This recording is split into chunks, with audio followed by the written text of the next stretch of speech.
नमस्कार दोस्तों, आप सभी का स्वागत है आपके अपने YouTube चैनल ज्ञान स्टडी LMP पर। आज की दोस्तों इस क्लास में हम सामान्य ज्ञान की कुछ बात करने वाले हैं और सामान्य ज्ञान में आज हम पढ़ेंगे भारत में कृषि से संबंधित क्रांतियाँ। ये आपके एग्ज़ाम्स के लिए काफ़ी इम्पोर्टेंट हैं। क्रांतियों से संबंधित आपके एग्ज़ाम में प्रश्न पूछे जाते हैं और आप इसमें यहाँ से आप 1 नंबर आसानी से अर्जित कर सकते हैं। आपकी यूपी पुलिस एग्ज़ाम होना है और इसके अलावा ARO एग्ज़ाम होना है। तो इन सभी एग्ज़ामों के लिए ये आज का हमारा टॉपिक काफ़ी इम्पॉर्टेंट है। तो आइए दोस्तों आज की क्लास शुरू करते हैं। क्लास शुरू करने से पहले अगर दोस्तों आप चैनल पर पहली बार आए हैं तो चैनल को सब्सक्राइब कर लें, साथ में बेल आइकन को अंडर प्रेस कर लें, जिससे डेली की डेली जो हमारी क्लास होती है इसकी जानकारी आपको मिल सके। तो अब दोस्तों आइए आज की क्लास शुरू करते हैं। भारत में सबसे पहले क्रांति की शुरुआत 1966-67 में हरित क्रांति से मानी जाती है और इस क्रांति के कारण भारत खाद्य उत्पाद में आत्मनिर्भर हो गया। हरित क्रांति में मुख्य योगदान उन्नत किस्म के बीजों का रहा। इसी क्रांति के बाद भारत में दुग्ध क्रांति, पीली क्रांति, गोल क्रांति, नीली क्रांति आदि की शुरुआत हुई। भारत में दूध, सरसों, आलू, मत्स्य उत्पादन में आत्मनिर्भर हो गया। तो यहाँ से हम आगे की क्रांतियों के बारे में पढ़ेंगे। विभिन्न क्षेत्रों से जुड़ी अन्य क्रांतियों के बारे में जानते हैं। जैसे हरित क्रांति से तो क्रांतियों की शुरुआत हुई थी, वो यहीं से हम इसके बारे में पढ़ेंगे कौन क्रांति किससे रिलेटेड है। तो हरित क्रांति यानी ग्रीन रेवोल्यूशन क्रांति खाद्य उत्पादन से संबंधित थी और इसके कारण गेहूं और धान की पैदावार में अच्छी वृद्धि हुई थी। मुख्य कारण से बीज के लिए ये हुई थी और हरित क्रांति इसीलिए इसको कहते हैं। और दूसरे नंबर पर उसके बाद क्रांति सामने आती है श्वेत क्रांति, जो कि दूध से संबंधित है, दुग्ध से संबंधित है, दूध उत्पादन से संबंधित है और इसकी शुरुआत 1964 में हुई। इसे ऑपरेशन फ्लड भी कहा गया था। तो ये आपके लिए इम्पॉर्टेंट है, प्रश्न पूछा जा सकता है इस पर आश्रित। और उसके बाद दोस्तों तीसरी हमारी क्रांति आ जाती है पीली क्रांति, येलो रेवोल्यूशन। खाद्य तेलों और तिलहन फसलों के उत्पादन को बढ़ाने के लिए ये तेल वगैरह से संबंधित क्रांति थी। तो यहाँ से आप देख सकते हैं ये। और इसके अलावा भारत में तिलहन उत्पादन में आत्मनिर्भर यहाँ से बन गया था और 2013-14 में 32.9 मिलियन टन तिलहन का उत्पादन हुआ था। आगे के बारे में बात करेंगे तो हमारी क्रांति आती है नीली क्रांति यानी ब्लू रेवोल्यूशन।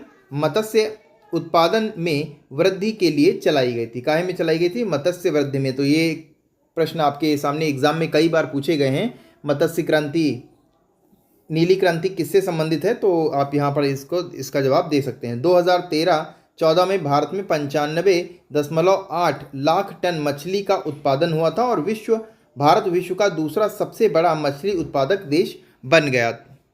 अगली क्रांति हमारी गुलाबी क्रांति आ जाती है, पिंक रेवोल्यूशन। यह प्याज और झींगा के उत्पादन से संबंधित है और भारत विश्व का सबसे बड़ा झींगा मछली उत्पादक देश बन गया। छठे नंबर पर हमारी काली क्रांति आती है, ब्लैक रेवोल्यूशन। पेट्रोलियम खनिज तेलों के उत्पादन को बढ़ाने के लिए एथेनॉल का उत्पादन भी बढ़ाया जाएगा। इसका संबंध कोयला उत्पादन से रहा। पेट्रोल में एथेनॉल 10% मिलाकर बायोडीजल बनाने का लक्ष्य रखा गया। अगली हमारी क्रांति है धूसर क्रांति, ग्रे रेवोल्यूशन। उर्वरक उत्पादन में वृद्धि का लक्ष्य। इसी क्रांति के कारण देश में 25.5 मिलियन टन उर्वरक की खपत हो रही है। अगले नंबर की क्रांति पर हम चलेंगे, ये हमारी रजत क्रांति आ जाती है यानी सिल्वर रेवोल्यूशन। भारत में अंडा उत्पादन और मुर्गी का उत्पादन बढ़ाने के लिए भारत में मुर्गी एक वर्ष में 65 अंडे देती है, जिसकी अमेरिका में 295 अंडे हैं। भारत में आंध्र प्रदेश में सबसे बड़ा उत्पादक है। आगे की हमारी क्रांति है सुनहरी क्रांति, गोल्डन रेवोल्यूशन। और इसका संबंध बागवानी उत्पादन में वृद्धि से है, जिसमें फल में विशेषकर सेब का उत्पादन होता है। इसे शहद उत्पादन से भी जोड़ा जाता है। भारत में बागवानी उत्पादन यानी GDP 31% योगदान देता है GDP को बढ़ाने में। और भारत में सब्जी और फल उत्पादन विश्व में दूसरा स्थान रखता है। अगली उसके बाद क्रांति आती है, उसके बाद की क्रांति आती है इंद्रधनुष क्रांति। इसमें हरित, पीली, नीली, गुलाबी, भूरी, धूसर और अन्य सभी क्रांतियों को साथ लेकर चलने का लक्ष्य है। जुलाई 2000 में नई कृषि नीति को लागू किया गया और इसी को इंद्रधनुष क्रांति कहा गया। अगली हमारी 11 नंबर की क्रांति आती है सदाबहार क्रांति यानी कि रेनबो रेवोल्यूशन। इसका उद्देश्य देश की मिट्टी को उन्नत बनाना था, किसानों को लोन दिलाना, रेन वाटर हार्वेस्टिंग एवं कृषि शोध को बढ़ाना। इसके माध्यम से पूरे देश को पूरी तरह खाद्यान्न पर निर्भर बनाना था।